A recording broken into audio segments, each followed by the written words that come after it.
Micro workouts are the hot topic of the day, and for good reason. They're more efficient, they save you a ton of time and energy, they help you stay consistent, improving proficiency with things like Grease the Groove. There's so much to love about them.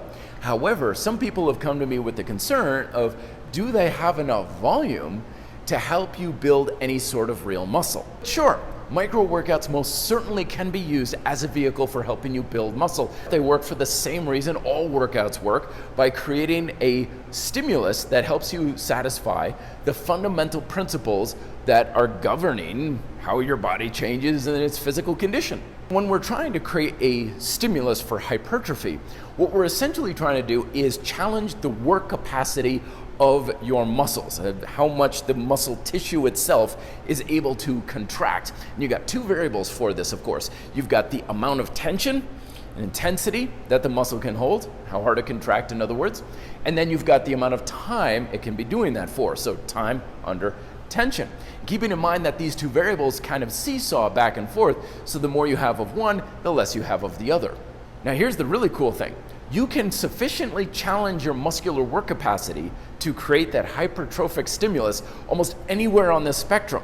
However, it is worth mentioning that as you get more to the extremes of this spectrum, the more you start running into challenges other than your actual muscular work capacity. Like the more you get into the higher volume stuff, the more you run into metabolic challenges. It starts being a little bit more of a cardio workout, maybe some mental challenges, like can you deal with just the boredom of doing endless sets and reps?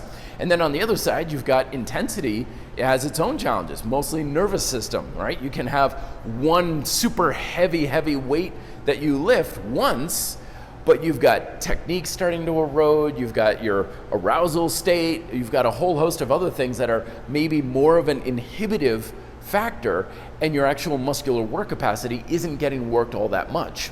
And that's why, for the most part, a lot of muscle building advice says kind of stay somewhere in the middle for this. Of course, you can be in a big range for this middle ground. And that's actually one of the benefits on why micro workouts may even be better for helping you build muscle. Because micro workouts are just a focused approach to your workout, saying this is the thing that's most important, go after it without all of the other fluff. So strategies we have like the isodynamic, the 3-minute test, and so on are basically about saying, let's keep the intensity relatively high, because that's what you need for a shorter workout.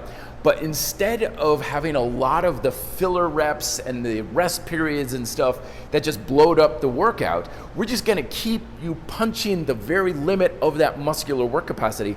So you actually may spend more time challenging your work capacity of the actual muscle tissue than you would with more long, bloated, drawn out workouts. But at the end of the day, keep in mind that it's all going to be relative to you. Like, will running a mile improve your endurance?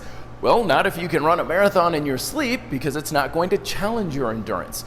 Or if you're somebody who gets out of breath just climbing a flight of stairs, probably, because it's going to challenge your endurance. So all of these workout strategies can help you build muscle relative to your current level of work capacity. But anyway, if you want to try and play around with this, check out the micro workouts playlist right up there. And of course, also my book, Micro Workouts, for a lot of ideas on how to do this as well. Thank you very much for watching. Be fit and live free.